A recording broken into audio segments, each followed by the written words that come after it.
الله که چیرې تا زما ګناه معاف کړی وي او تا زما توبه قبول کړی وي خو زما په توبه باندې جناب رسول الله صلی الله علیه وسلم خبر کا هغه خبر کا چې له ما څخه نفرت ونه کړي هغه زما نبي ده رسول الله صلی الله علیه وسلم حضرت عمر ته وکتل نو د رنګ د جواب رقم وو نو رسول الله صلی الله علیه وسلم ورته ای عمره ولې خفه او ولې د رنګ داسې د ژړا په رقم ده حضرت عمر رضی الله تعالی عنه ورته وفرمایل چې کله زه مسجد نبوي ته راتلم نو هلته یو ځوان په دروازه کې ناست و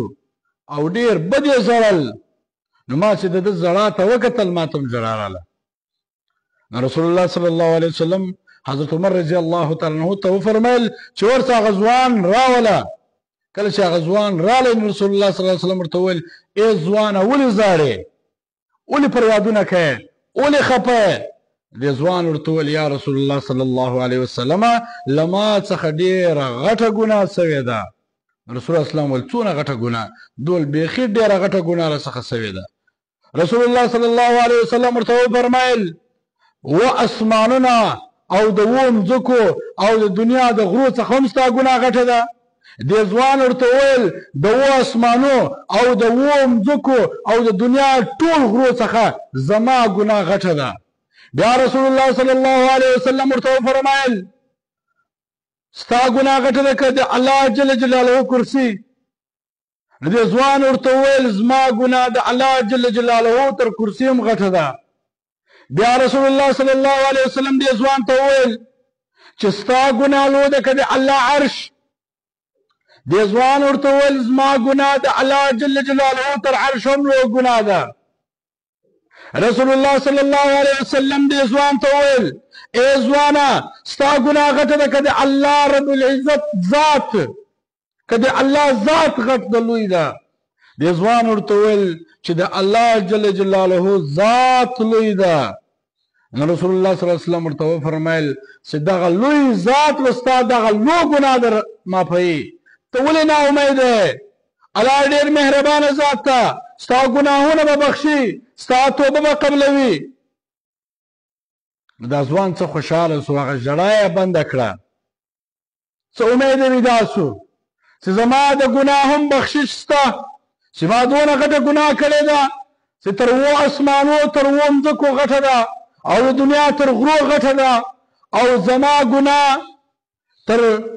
عرش غټه ده او زما ګناه د الله جل جلاله تر کرسي غټه ده او دغه لوی ذات به زما ګناه را معافوي نو څه امید پیدا سو رسول الله صلی الله علیه وسلم ورته وویل ای ځوانه تا ګناه کومه ګناه کړې ده ګناه راوښیه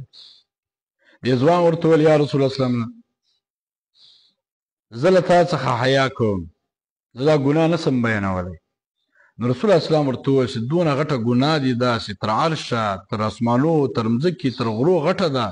نو ګناه خو بیان که کومه ګناه دې کړې ده او ورته وویل دا ځوان یا رسول الله صلی الله علیه وسلم کله چې وای ما وکاله یعنی وکاله مې زه کفن غلا وم کفن چور کفن کش ولم وکاله ما دغه غلا وکړلې کله چې به مړی تازه پټ کړئ نو زه به ورلم قبر مې لوڅ کړئ نو هغه کفن به مې ځناوک شئ قبر مې واپس پټ کړئ نو وکاله ما دا غلا وکړه خو یو ورځ په انصارو کې یوه نجلۍ مړه سوه پیغله نجلۍ وه الله ډېر حسن ورکړی و کله چې دا وفات سوه زه ماخستن ورغلم او د شپې ورغلم چې څوک نه و نو قبر مې لوڅ کړئ نو هغه کفن مې راکش کړئ کفن مې وړئ چې کله مې د دې پر بدن د دې پر جسم باندې سترګې ولګېدلې او داسې الله حسن ورکړی و او نو شیطان په زړه کې وسوسه راوستله نو دا یې راته وویل چې له دې سره بدکاري وکړه او زنا وکړه نو اخر کې راولاړ شوم نو په هغه قبر کې د هغه مړې نجلۍ سره مې بدکاري وکړله په هغه قبر کې مې د هغه مړې نجلۍ سره زنا وکړله چې زنا مې وکړله چې د باندې راووتم د هغه قبر څخه هغه نجلۍ اواز وکړئ ای د الله دشمنه ای بدبخته ای فاسقه ته د الله څخه نه بیریږې ته د قبر څخه نه بیریدې تا خو زه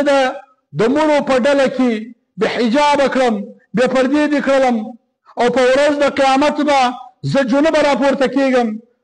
ته د الله څخه نه شرمېږې ته د الله څخه نه بیریږې خلک که تا نه ویني نور انسانان که تا نه ویني لیکن الله جل جلاله خو دې ویني دی وایي زما په زړه کې هغه ورځ کې ویره لوېدلې ده یا الله زما ګناهونه به ماف کړي که به نه کړې ماف نو هغه راشي ما خورک او شک په سمه طریقه نه ده کړی نو زه الله ته ژاړم چې الله زما توبه را قبوله کړي له ما څخه ډېره غټه ګناه سوې ده کله چې دا ځوان دا بیان کوئ رسول الله صلی الله علیه وسلم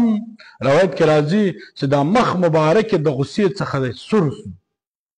نو واره یې ورباندې وکئ ورته ویل ووځه بدبخته ته دونه بدبخته یې ته دونه د الله سره نه بیرېدې چې په هدیره کې بیا په قبر کې تا دا بدکاري کوله ته دې مړي سره هم نه بیرېدې دې مړي څخه نه بیرېدې او د الله څخه نه بیرېدې او د قبر څخه نه بیرېدې دونه بدبخته یې پسې واخیستی ویې ته رټئ کله چې دا ځوان ولاړی نور یې وژړل الله ته یا الله زما ګناه را معاف کړې یا الله زما ګناه را معاف کړې نو ولاړی څلوېښت ورځې الله ته ژړل چې یا الله زما ګناه را معاف کړې یا الله زما توبه قبوله کړې څلوېښتمه ورځ او څلوېښتمه شپه یا څلوېښتمه ورځ یې دا وویل یا الله که چیرې تا زما ګناه معاف کړی وي او تا زما توبه قبوله کړې وي خو زما په توبه باندې جناب رسول الله صلی الله علیه وسلم خبر که هغه خبره که چې له ما څخه نفرت ونه کړي هغه زما نبي ده هغه له ما څخه نفرت ونه کړي زما په توبه یې خبر که نو که چیرې زما توبه نه یې قبله سوې یا الله د اسمانه اور رایله کړې او ما وسوځې په دې دنیا کې ما ته په دې دنیا تکلیفونه راکړه سزا راکړه عذاب راکړه یا الله د جهنم له اور څخه مې وساتې داسې دعا یې وکړله په دې وخت کې حضرت جبرائیل علیه الصلاة والسلام راغلی رسول الله صلی الله علیه وسلم ته وفرمایل اے د الله رسوله الله او زه سلام در باندې وایم رسول الله صلی الله علیه وسلم وعلیکم السلام وویل چې الله جل جلاله له تا څخه یو څو پوښتنې کوي او دغه جوابونه غواړي الله جل جلاله وفرمایي ورڅه زما محبوب ته ووایه چې ته خالق یې که زه خالق یم دا مخلوق تا پیدا کړی دی که ما پیدا کړی ده جناب رسول الله صلی الله علیه وسلم ورته وفرمایل چې یا زما الله خالق ده بیا ورته وویل ای د الله رسوله الله جل جلاله وفرمایل چې زما محبوب ته ووایه چې ته رازق یې که زه رازق یم د خلکو ته رزق ته ورکوې که زه ورکوم جناب رسول الله صلی الله علیه وسلم ورته وفرمایل رازق صرف زما الله ده بیا حضرت جبرائیل علیه الصلاة والسلام ورته وویل اے رسول الله صلی الله علیه وسلم الله جل جلاله فرمایي زما محبوب ته ووایه چې ته توبه قبول کوونکی یې که زه د مسلمانانو توبه ته قبلوې که زه قبلوم رسول الله صلی الله علیه وسلم ورته وویل چې یا توبه قبول کوونکی زما رب ده زما الله ده نو چې کله جبرائیل اسلام دا ورته وویل نو اخر کې ورته وویل اے رسول الله صلی الله علیه وسلم چې کم کس الله جل فرمایي وایي چې تاب چې واخسئ دغه توبه ما قبوله کړه دغه توبه ما قبوله کړې ده نو ای زما عزتمندو ورونو مسلمانانو چې هر څونه ګناه دې کړي چې هر څونه ګناهګار یې راشه الله ته وژاړه الله ته په سجده سه الله ډېر مهربانه ذات ته